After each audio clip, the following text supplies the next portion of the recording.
wabarakatuh. Yang terhormat Bapak Denny Indra Purnamangkoto, SIPMM, dan yang saya banggakan teman-teman seperjuangan.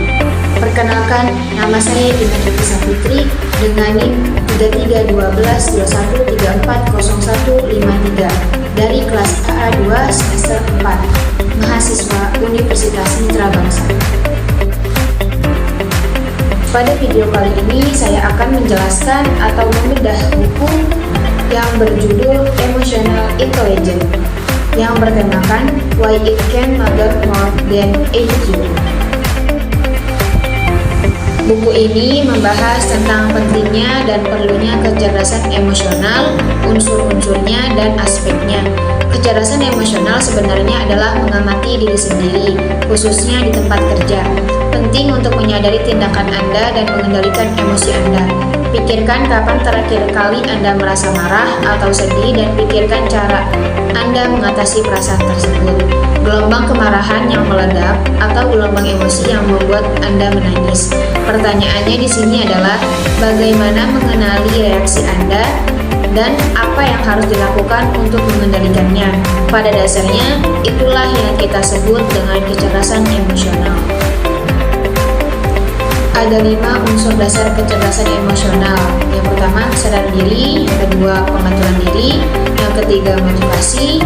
Yang keempat, empati. Dan yang terakhir, keterampilan interpersonal. Masing-masing elemen ini telah dibahas secara luas dalam buku ini. Hal ini fokus pada bagaimana memahami dan mengatur diri sendiri, menemukan kekuatan untuk fokus dan kemajuan dalam hidup seseorang. Buku ini membantu Anda memahami mekanisme kerja otak Anda, proses kognitif, reaksi, emosi, dan banyak lagi. Buku ini juga membahas berbagai masalah emosional dan menawarkan cara untuk menangani dan memecahkan masalah kehidupan nyata. Yang terpenting, ini memungkinkan Anda memahami emosi, memungkinkan Anda beradaptasi secara sosial, menunjukkan kecerdasan emosional, dan mencegah masalah sebelum terjadi. Buku ini adalah panduan Anda untuk mencapai puncak kesuksesan dan kejayaan. Ini adalah bacaan yang sangat direkomendasikan bagi semua orang yang ingin menemukan diri mereka sendiri dan menguasai seni kecerdasan emosional. Kelebihan dari buku ini yang pertama, pemaparan komprehensif, atau buku ini memberikan penjelasan yang mendalam tentang IQ dan pentingnya dalam kehidupan sehari-hari. Yang kedua, pengaruh besar. Buku ini telah mempengaruhi pemikiran tentang pentingnya IQ dalam pendidikan dan lingkungan kerja.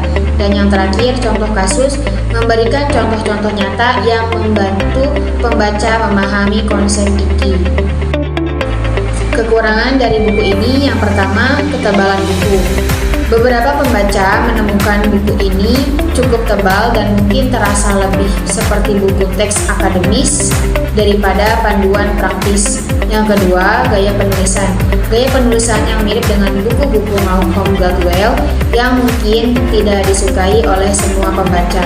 Dan yang ketiga, informasi yang mungkin usang.